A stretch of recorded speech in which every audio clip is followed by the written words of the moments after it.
Welcome back my self Azimuddin from Castrol education. और आज की वीडियो भी मैं बना रहा हूँ एक स्टूडेंट सूर्यांश गुप्ता की डिमांड पर और रिक्वेस्ट पर कह सकते हैं आप, ठीक है। And the topic of the day is the people's president. By the way, if you have any demand let me know in the comment sections below. And guys, आज तबीयत थोड़ी डाउन है, वीडियो बनाने का कोई इरादा नहीं था, लेकिन रिक्वेस्ट थोड़ी सी इंसिस्टिंग थी, इस वजह से मुझे वीडियो बनानी पड़ रही है। अगर मुझे थोड़ा सा आवाज़ आज क्लियर ना हो मेरी तो भाई अपोलोजाइज़ करता हूँ मैं उसके लिए। Okay, so first of all let me tell you that इस वीडियो में हम पढ़ेंगे डॉक्टर APJ अब्दुल कलाम के बारे में। Okay, so guys let's start.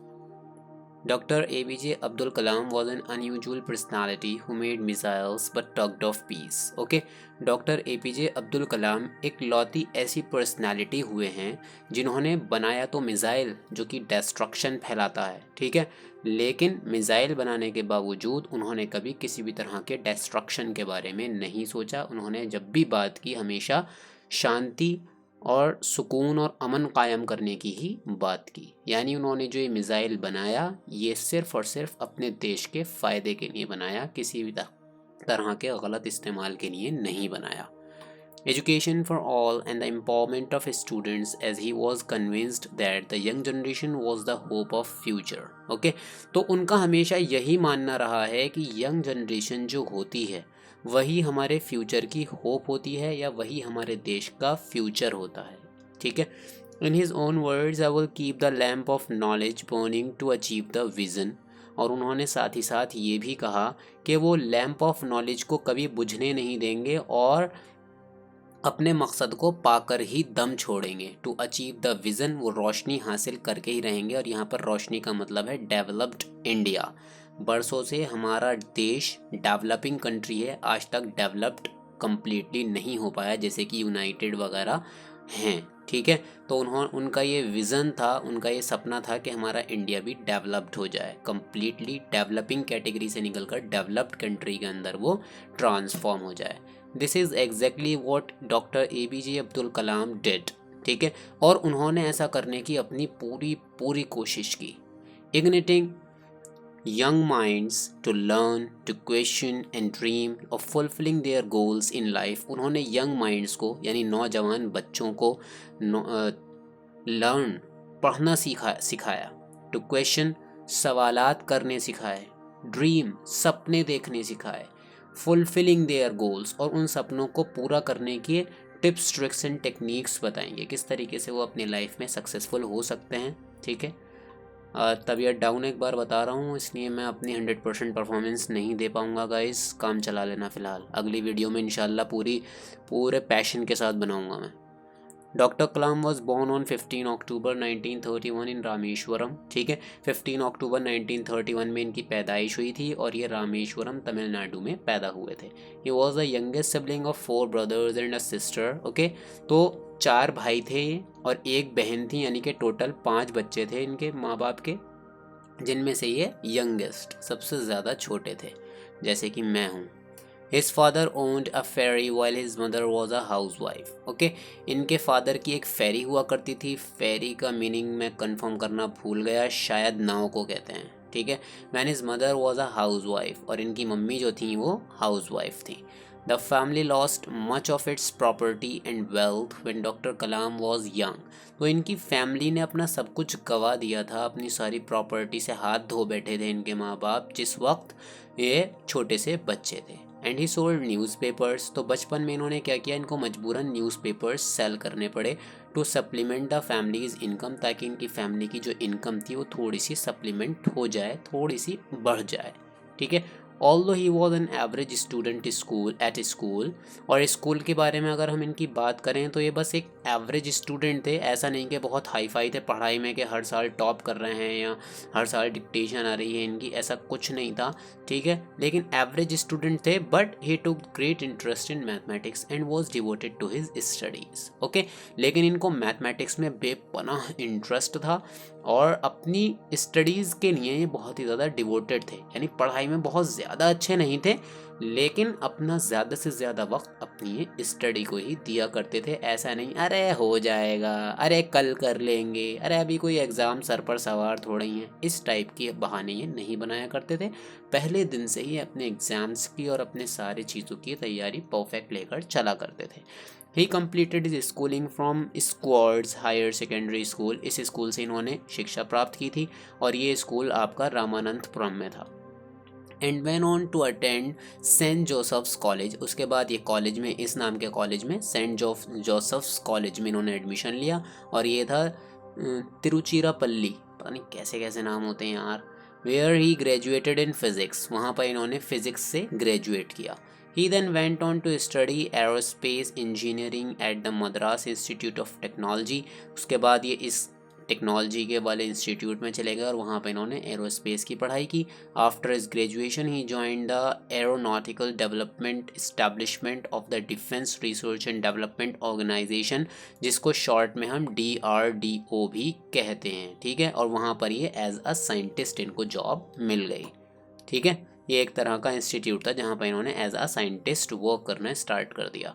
What made doctor Kalam a scientist with a difference. ये लोग तो सभी जानते हैं कि डॉक्टर कलाम यानी डॉक्टर APJ अब्दुल कलाम एक साइंटिस्ट बने, बट वो साइंटिस्ट थोड़े डिफरेंट टाइप के थे। और ऐसा कि इतने अलग टाइप के साइंटिस्ट वो किस तरह बन पाए, ठीक है, ये सवाल हमारे मन में आता। He was a great learner. उसका रीज़न ये है कि he was a great learner, बहुत ही अच्छे लर्नर थे। हर चीज़ को बहुत मन से, बहुत ही शांत दिमाग से सुनकर समझकर अपनी टीचर्स के ऊपर फोकस करके उनकी इज्जत करते थे और उनको बहुत ध्यान से सुना करते थे और पूरी सीखने की कोशिश किया करते थे। Who had an insatiable curiosity, a zest for life and an optimism which made him reach out for the impossible. इनके अंदर क्यूरियोसिटी बहुत थी, यानी किसी बात को जानने की बेचैनी, नया कुछ, आज हम क्या सीखेंगे। हम लोग तो स्कूल में जाते ही इसलिए हैं कि ताकि मौज मस्ती कर सकें, लेकिन ये स्कूल इसलिए जाया करते थे कि आज टीचर हमें कुछ नया सिखाएगी। अ जेस्ट फॉर लाइफ, इनकी लाइफ के अंदर हमेशा एक जोश भरा रहा करता था कि मुझे कुछ करके दिखाना है, कुछ बड़ा करना है। एंड एन ऑप्टिमिज्म, और ये हमेशा पॉजिटिव सोचा करते थे। विच made him reach out for the impossible, जिसकी वजह से ये वो कर गया जो दूसरे लोगों के लिए इम्पॉसिबल था। He was closely associated with India's civilian space program and military missile development efforts। तो associated with India's civilian space program, इस नाम के प्रोग्राम से भी ये associated थे, यानी कि उसमें भी हिस्सेदारी थी इनकी। Okay, he thus came to be known as the Missile Man of India for his work on the development of ballistic missile and launch vehicle technology। इन्होंने एक मिज़ाइल लॉन्च किया, ठीक है, जिसकी वजह से इनको मिज़ाइल मैन ऑफ इंडिया कहा जाने लगा। As doctor Kalam himself acknowledged, I learned leadership from three great teachers, Dr. Vikram Sarabhai, Professor Satish Dhawan and Dr. Brahma Prakash. Okay, जैसे हर इंसान चाहे वो कितना ही कामयाब क्यों ना हो, उसके कोई ना कोई टीचर्स ज़रूर होते हैं, तो उन्होंने लीडरशिप सीखी थी, ठीक है। इतने कामयाब ये इसलिए बन पाए क्योंकि ये एक अच्छे लीडर बन पाए, और इन्होंने लीडरशिप सीखी थी इन 3 लोगों से, विक्रम साराभाई से, सतीश धवन से और ब्रह्म प्रकाश से। Okay, and this was a time of learning and acquisition of knowledge for me. उन्होंने खुद कही है ये बात कि इस दौर में मैं सब कुछ सीख रहा था, ठीक है, और जमा कर रहा था अपनी नॉलेज को। He believed in the progressive growth of science and felt that nanotechnology was the field of the future। ठीक है, तो ये प्रोग्रेसिव ग्रोथ ऑफ साइंस में बहुत ही ज़्यादा बिलीव किया करते थे, यानी हमेशा ये साइंस को एक नया नज़रिए से देखना चाहते थे, नई तरक्की की ओर लेकर जाना चाहते थे, ठीक है। और एक टेक्नोलॉजी होती है नैनो टेक्नोलॉजी जिसे हम बोलते हैं, इनका मानना ये था कि आने वाला दौर इस नैनो टेक्नोलॉजी का ही होने वाला है। That will replace micro electronics, जो माइक्रो इलेक्ट्रॉनिक्स को रिप्लेस कर देगी, उसकी जगह ले लेगी। And many fields with tremendous application potential in the areas of medicine, और मेडिसिन के फील्ड में भी ये नैनो टेक्नोलॉजी बहुत ज़्यादा काम आएगी। इलेक्ट्रॉनिक्स एंड मटेरियल साइंस, इन सारी चीज़ों को ये थोड़ा थोड़ा रिप्लेस कर देगी या इनको और भी ज़्यादा डेवलप करने में इसका इस्तेमाल किया जा सकता है, इनका ये मानना था। Doctor Kalam served as the chief scientific adviser to the prime minister and the secretary of DRDO from July 1992 to December 1999। Okay, तो ये चीफ साइंटिफिक एडवाइज़र भी रहे प्राइम मिनिस्टर के और सेक्रेटरी भी रहे DRDO के। इसकी फुल फॉर्म शुरू में आई थी 1992 से लेकर 1999 तक। And he served as the 11th president of India, और इसी के साथ साथ हमारे इंडिया के ये 11th प्रेसिडेंट भी इनको बनाया गया था। और इनका कार्यकाल 2002 से स्टार्ट होकर 2007 तक रहा था, यानी कि इस दौरान इन्होंने एज अ प्रेसिडेंट अपने देश की सेवा की थी। He was the first scientist to become the president of India, और पूरी इंडिया के अंदर ये एक लौते ऐसे शख्स थे जो साइंटिस्ट भी थे और साथ ही साथ इनको इंडिया का प्रेसिडेंट भी बनाया गया था। Doctor Kalam also received the Bharat Ratna, India's highest civilian honour, before he was selected as the president. एक ऑनर होता है, एक अवार्ड होता है जिसका नाम होता है भारत रत्न, जो कि इंडिया का हाईएस्ट सिविलियन अवार्ड होता है। ठीक है, इन्हें वो भी मिल चुका है और ये अवार्ड इनको प्रेसिडेंट बनने से पहले ही मिल चुका था। Dr. Kalam is remembered on the President's estate in New Delhi for the digitization of the library। इनको ख़ास तौर से रिमेंबर याद किया जाता है, उसकी काफ़ी सारे रीजंस हैं। इन्होंने बहुत ही अपनी लाइफ के अंदर बहुत ही अच्छे अच्छे काम किए, जैसे जो आज तक कोई भी नेता या कोई भी प्रेसिडेंट नहीं कर पाया। जैसे कि इन्होंने डिजिटाइजेशन ऑफ द लाइब्रेरी किया। Digitization of the library means ये होता है कि जैसे आज के दौर जैसे लाइब्रेरी है उसके अंदर बुक्स होती हैं। ठीक है, अब भाई मैं एक टीचर हूँ और मैं जॉब भी करता हूँ, ट्यूशन्स भी देता हूँ, मेरे पास इतनी फुर्सत नहीं है कि मैं लाइब्रेरी जाऊँ या बुक्स 1 घंटे में बुक्स तलाश करने के बाद जो है उसको खोल के बैठूँ, पता चला मेरा सारा टाइम ओवर। तो इन्होंने क्या किया, उसको डिजिटाइजेशन कर दिया, यानी लाइब्रेरी के अंदर जितनी भी बुक्स होती हैं उनको डिजिटल फॉर्म में कन्वर्ट करके इंटरनेट पर डलवा दिया। ठीक है, अब मैं घर बैठे किसी भी वक्त अगर मुझे कोई बुक चाहिए तो मैं वहीं से पढ़ सकता हूँ बहुत ही ईजिली, जो free books available on internet होती हैं। ठीक है, इसी के साथ साथ इन्होंने a tactile garden for the visually challenged किया, यानी जो लोग देख नहीं सकते, जो नाबीना हैं, अंधे हैं, उनके लिए एक टेक्टाइल गार्डन बनवाया। टेक्टाइल गार्डन मीन्स जैसे हम लोग अगर गार्डन के अंदर जाते हैं तो वहाँ पर खूबसूरत चीज़ों को देखकर उनसे लुत्फ़ उठाते हैं, फ़ायदा उठाते हैं, मज़ा लेते हैं। लेकिन अब जो लोग अंधे होते हैं, जिनके जो नाबीना होते हैं, ठीक है, तो अब वो लोग तो देख नहीं सकते, तो उन्होंने गार्डन को इस तरीके से बनवाया कि टेक्टाइल हो सके, यानी कि वो लोग उसे टच कर करके महसूस कर सकें कि हाँ भाई ये चीज़ ये है, ये चीज़ ये है, और उसका वो लुत्फ़ उठा सकें।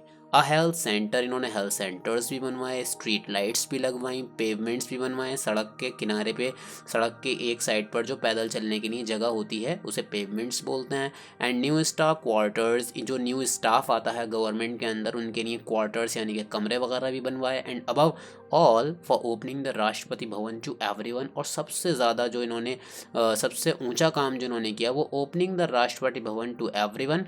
इन्होंने राष्ट्रपति भवन का दरवाज़ा हर एक इंसान के लिए खोल दिया था, जो कि आज तक किसी भी प्रेसिडेंट ने नहीं किया था। हर प्रेसिडेंट अपनी प्राइवेसी को प्रोटेक्ट करने के लिए पब्लिक को अलाउ नहीं करता था, लेकिन इन्होंने पब्लिक को अलाउ कर दिया था वहाँ पर आना। The most important aspect of Kalam's personality was his essential simplicity, his childlike enthusiasm, and his modesty despite all the accolades he received for his work. ठीक है, तो इन्होंने accolades he received for his work, इन अपने काम करने की वजह से इनको जो इज्जत, जो रुतबा और जो मान मिला है, उसके बावजूद इनकी पर्सनालिटी की सबसे ज़्यादा ख़ास बात ये थी कि ये बिल्कुल सिंपल थे, बिल्कुल सादे। ठीक है, चाइल्ड लाइक एंथुजियाज्म था, यानी जैसे छोटे बच्चे के अंदर हर चीज़, हर बार कुछ ना कुछ नया करने का एक जोश होता है, वो जोश इनके अंदर हमेशा बरकरार रहा करता था। एंड मोडेस्टी, और इसी के साथ साथ ये काइंड भी बहुत थे, घमंड का नामो निशान बिल्कुल भी इनके सर पर नहीं था। ठीक है, no other public figure endeared himself to all sections of the country as he did, और देश के कोने कोने से जितना प्यार इनको मिला है आज तक किसी भी दूसरे नेता या किसी दूसरे साइंटिस्ट को नहीं मिल पाया। He was an educator par excellence and he believed that educational opportunities must be created for all the children as it was the most powerful tool in alleviating poverty। Okay, तो ये एक बहुत ही गज़ब के educator थे, education provide करवाने वाले, and he believed, और इनका मानना ये था कि एजुकेशनल अपॉर्चुनिटीज़ को क्रिएट किया जाना चाहिए। एजुकेशनल अपॉर्चुनिटीज़ खुद ब खुद चलकर आपके दर पर दस्तक नहीं देंगी, बल्कि उनको क्रिएट करना पड़ेगा। ठीक है, मौके का इंतज़ार नहीं किया जाएगा, बल्कि मतलब जैसे ही कोई भी, कैसे कहूँ बच्चों, मेरी तबीयत ख़राब है आज, मेरे दिमाग में वर्ड्स नहीं आ रहा है, पता नहीं मैं आगे बढ़ रहा हूँ यहाँ से। Most powerful tool in alleviating poverty, ठीक है, क्योंकि इनका मानना ये था कि जो एजुकेशन है उसी के ज़रिए हम पॉवर्टी यानी गरीबी को भी मिटा सकते हैं। हिज मैसेजेस रीडिंग भी नहीं की जा रही यार अब मुझसे।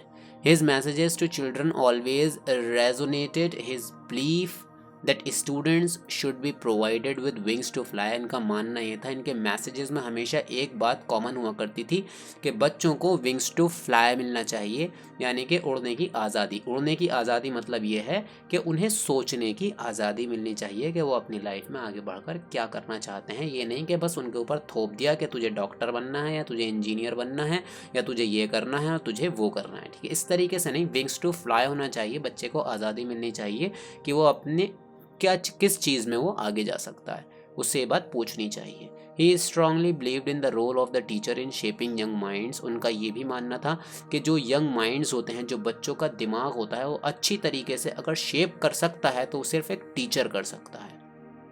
यानी सही रास्ते पर अगर बच्चों को चला सकता है कोई शख्स तो वो टीचर है। He had once said creativity is the key to success in the future and primary education is where teachers can bring creativity in children at that level. Okay, और इनका मानना ये था कि क्रिएटिविटी के ज़रिए ही हम सक्सेस पा सकते हैं आने वाले टाइम में। ओके, और प्राइमरी एजुकेशन जो होती है यही वो दौर होता है जब टीचर्स बच्चे को क्रिएटिव बना सकते हैं। अगर एक बार बच्चा भोंदुओं की तरह बड़ा हो गया तो उसके भोंदूपन को कभी भी रिमूव नहीं किया जा सकता। इसलिए इनका मानना ये था कि बच्चे को बचपन से ही, छोटे सारे से ही, नर्सरी, एलकेजी, यूकेजी से ही उसको क्रिएटिव बनाया जाए। कुछ ऐसी एक्टिविटीज़ उसके लाइफ में करवाई जाएँ, क्लासरूम्स में करवाई जाएँ, होमवर्क में दी जाएँ, जिससे बच्चा क्रिएटिव बन सके। He kept meeting students whenever and wherever he could, urging them to break free of the shackles of poverty.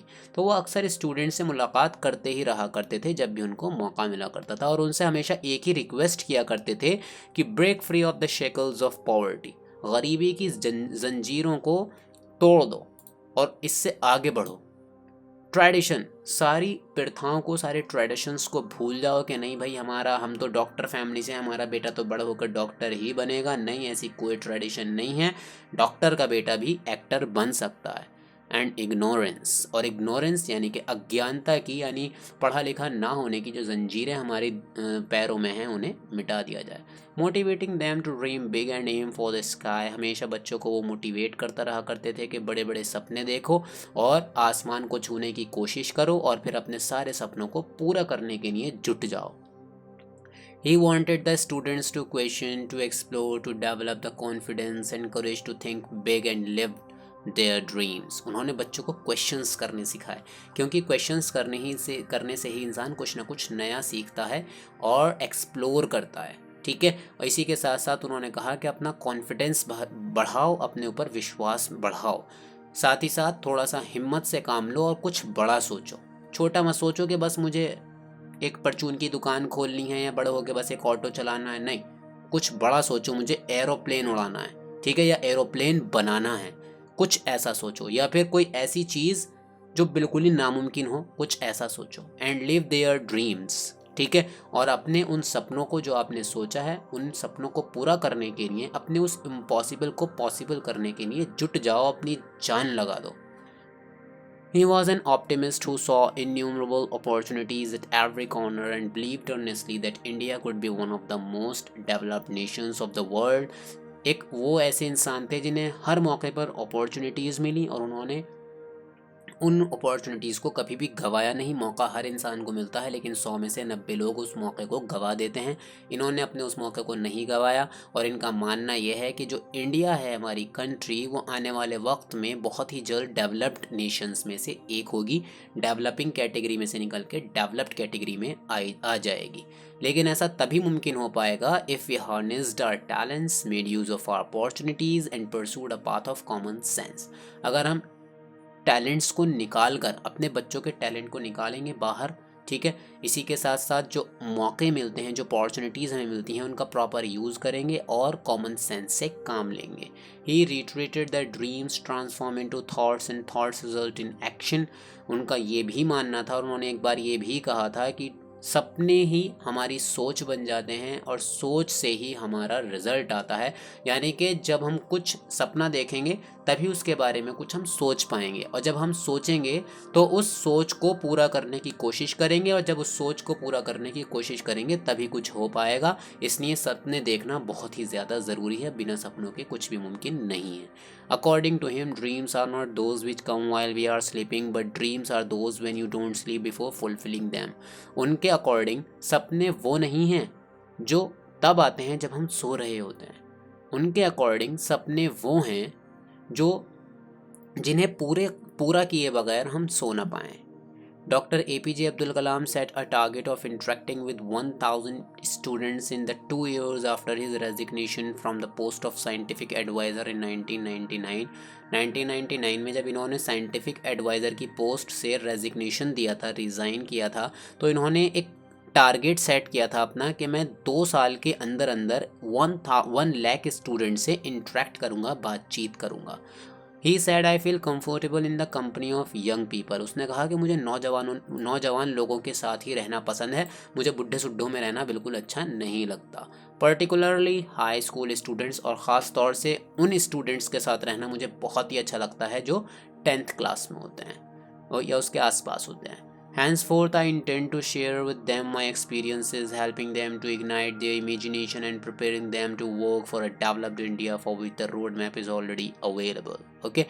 उन्होंने कहा इसीलिए मैं अपने एक्सपीरियंसेस शेयर करता हूँ उन लोगों के साथ, उनकी हेल्प करता हूँ कि किस तरीके से वो अपनी इमेजिनेशन को इम्प्रूव कर सकते हैं, और फिर मैं उन्हें साथ ही साथ प्रिपेयर करता हूँ कि किस तरह से वो एक डेवलप्ड इंडिया का जो सपना मैंने देखा है उस सपने को कंटिन्यू कर सकते हैं, और उनके लिए रोड मैप ऑलरेडी अवेलेबल है। यानी कि ये सपना ऑलरेडी देखा जा चुका है लेकिन अभी तक पूरा नहीं हो पाया है। काफ़ी लोग इस पे मेहनत कर चुके हैं, काफ़ी हद तक कवर कर लिया गया है, लेकिन आज के दौर में भी पूरी इंडिया जो है अभी तक डेवलप्ड कंट्री नहीं बन पाई है। बट अब सक्सेस दूर नहीं है, बहुत ही जल्द हमारा इंडिया डेवलप्ड हो जाएगा। He was an inspiring and visionary leader who wanted young people to have the courage to think differently। वो हमेशा यही चाहते थे कि सब लोग डिफरेंटली सोचें, ये नहीं कि बस भेड़ा चाल में एक को देखा बस ये कर लिया। अगर कोई इंसान बीटेक कर रहा है तो धबाधब सबने बीटेक करना शुरू कर दिया, कोई बीएड कर रहा है तो सबने बीएड करना शुरू कर दिया। अरे कुछ अलग सोचो, कुछ ऐसा सोचो जो तुम्हारा हो, अपना यूनिक हो, ठीक है, जो तुम जैसा कोई ना कर सके। To invent, to travel the unexplored path, discover the impossible, to solve problems and to succeed। उन्होंने बहुत सारी चीज़ें सिखाई लोगों को, जैसे कि इन्वेंट करना, क्योंकि इन्होंने खुद अपनी एक मिसाइल इन्वेंट की है, जाहिर सी बात है, तो ये लोगों को वही सीख दिया करते थे। To travel the unexplored part, और इन्होंने कहा कि कुछ ऐसा एक्सप्लोर करो जो अभी तक अनएक्सप्लोर्ड हो, ठीक है, ऐसे रास्ते पर जाओ जिस रास्ते पे बहुत ही कम लोग जाते हैं। टू डिस्कवर द इम्पॉसिबल, और कुछ इम्पॉसिबल सोचकर उसको पॉसिबल करके दिखाओ। टू सॉल्व प्रॉब्लम्स, ऐसा करने में आप लोगों के सामने ढेर सारी प्रॉब्लम्स आएंगी, उन प्रॉब्लम्स को सॉल्व करते चले जाओ और फाइनली सक्सेस होकर दिखाओ। He motivated the students to be active and take on responsibilities and to work for the things। वो हमेशा ही बच्चों को मोटिवेट किया करते थे कि आप हमेशा एक्टिव रहना सीखो, ठीक है, और रिस्पॉन्सिबिलिटीज़ अपने कंधों पर उठाना सीखो बचपन से ही। ये नहीं कि अभी तो मैं बच्चा हूँ, अभी तो मुझे दूध पीना है, नहीं, भूल जाओ ये सारी बातें, ठीक है। रिस्पॉन्सिबल बनो ताकि आप लोग भी कुछ ऐसा करके दिखा सको जैसा कि उन्होंने करके दिखाया। दे बिलीव्ड सॉरी गाइस, पता नहीं मैं भी कैसे बोल गया था, पता नहीं मुझे क्या हो गया था। And not surrender to fate, उन्होंने कहा कि हमें सरेंडर टू फेट नहीं करना है, यानी मेहनत पूरी करनी है, हमें कोशिश पूरी करनी है, उसके मेहनत और कोशिश करने से पहले हमें अपनी किस्मत के आगे घुटने नहीं टेकने हैं। He was a nation builder in the true sense, अगर सचमुच में कोई नेशन बिल्डर है तो वो APJ अब्दुल कलाम है। Of the term and transcended caste region religion and language. इन सारी चीज़ों में वो बिल्कुल विश्वास ही नहीं करते थे। जात पात धर्म में उनका कोई विश्वास था ही नहीं, उनके लिए हर इंसान उनका भाई था। Dr. Kalam was a patriot who pondered seriously about how technology can help the common man। साथ ही साथ उन्होंने इस चीज़ पर भी थोड़ा सा वर्क किया कि किस तरीके से टेक्नोलॉजी एक कॉमन मैन की हेल्प कर सकती है। यानी इसे बहुत हाई फाई एजुकेटेड पीपल तो यूज़ करते ही हैं, एक कॉमन इंसान किस तरह से इसको यूज़ कर सकता है, उन्होंने इस चीज़ के ऊपर भी काफ़ी वर्क किया। द डिसेबल्ड, और तो और जो डिसेबल्ड हैं, जिनके हाथ पैर नहीं हैं या नाबीना हैं या बहरे हैं, वो लोग भी इसको किस तरीके से यूज़ कर सकते हैं। The disadvantage sections of society, और सोसाइटी के ऐसे लोग जो इसका कभी फ़ायदा नहीं उठा पाते, वो किस तरह इसका फ़ायदा उठा सकते हैं। When he realized that a coronary stent, a small extendable tube inserted to facilitate the smooth flow of blood in heart patients, cost over 60,000, he decided to make a prototype at a much lower cost। ठीक है, एक बार इनको पता चला कि भाई जो heart के पेशेंट्स होते हैं उनका इलाज करवाने में किसी कोरोनरी स्टेंट की ज़रूरत पड़ती है, जिसको लगवाने में या जिसको मतलब यूज़ करने में इंसान को 60,000 रुपये खर्च करना पड़ता है, जो कि बहुत बड़ी रकम होती है ख़ास तौर से एक गरीब इंसान के लिए। तो अगर कोई गरीब इंसान हार्ट पेशेंट हो गया है तो वह इतना महंगा इलाज कैसे करवाएगा। तो इन्होंने थोड़ा सा एक मेहनत की, कुछ प्रोटोटाइप बनाया, ठीक है, एक मॉडल बनाया जो कि बहुत ही कम कीमत पर बन गया। And he made a safe biocompatible and long lasting stent from the alloys used in missile technology. और इन्होंने वही स्टेंट, उसी टाइप का एक स्टेंट बनाया जो कि काफ़ी लॉन्ग लास्टिंग था, यानी कि काफ़ी लंबे वक्त तक टिकने वाला, एंड इसी के साथ साथ वो बायोकम्पैटिबल भी था, यानी कि उससे इन्वायरमेंट को भी कोई नुकसान नहीं होने वाला था। ठीक है, और उसे बनाने में इन्होंने यूज़ किया alloys use in missile technology. Missile technology के अंदर जो एक मटेरियल यूज़ किया जाता है एलॉय नाम का, उसका यूज़ करके इन्होंने वो बनाया। He collaborated with Dr. Somaraju and the two scientists developed the Kalam Raju stent। Okay, इन्होंने एक दूसरे साइंटिस्ट की हेल्प ली जिनका नाम डॉक्टर सोमराजू था। ठीक है, और इस तरह से इन दोनों साइंटिस्ट्स ने मिलकर एक स्टेंट बनाया जिसका नाम रखा गया कलाम राजू स्टेंट। अ लो प्राइज्ड, इसका प्राइस इतना कम था कि एक गरीब इंसान भी इसके ज़रिए इलाज करवा सकता था।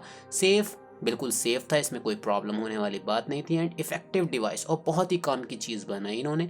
That has been use successfully to help many patient, जिसकी वजह से लाखों लोगों ने फ़ायदा उठाया। Doctor Kalam was a great thinker and writer. इसी के साथ साथ वो एक थिंकर भी थे, यानी नई नई बातें सोचने वाले, एंड राइटर भी थे। The most famous of his books are, जो उन्होंने बुक्स लिखी हैं उसमें से कुछ फेमस बुक्स के नेम्स यहाँ पर मेंशन हैं, जैसे wings of fire, ignited minds, unleashing the power with in India, my journey transforming dreams into actions, mission of India, inspiring thoughts and indomitable spirit. Okay, ये उनकी कुछ फेमस बुक्स हैं। सो सूर्यांश गुप्ता, आपका चैप्टर आपकी रिक्वेस्ट पर मैंने बना दिया है। ठीक है, तो इस वीडियो को यार प्लीज़ लाइक ज़रूर कर देना और चैनल को सब्सक्राइब कर देना अगर तुमने मुझे गुस्से में अनसब्सक्राइब कर दिया हो। ठीक है, और गाइज़ अगर आप ये पहली वीडियो देख रहे हैं मेरी और इसमें आपको मेरी आवाज़ थोड़ी अच्छी ना लगी हो या फिर मेरे पढ़ाने का स्टाइल थोड़ा इफ़ेक्टिव ना लगा हो, तो मेरी एक बार अदर वीडियोस चेकआउट ज़रूर कर लीजिएगा, क्योंकि आज मेरी तबीयत थोड़ी डाउन थी, वीडियो बनाने का बिल्कुल मूड नहीं था, लेकिन रिक्वेस्ट ज़बरदस्त आई हुई थी, इस वजह से मुझे वीडियो बनानी पड़ी, तो मैं अपना 100% नहीं दे पाया। ठीक है, फिर भी यार लाइक कर देना, और चलते हैं, मिलते हैं अपनी नेक्स्ट वीडियो में, तब तक के लिए गुड बाय।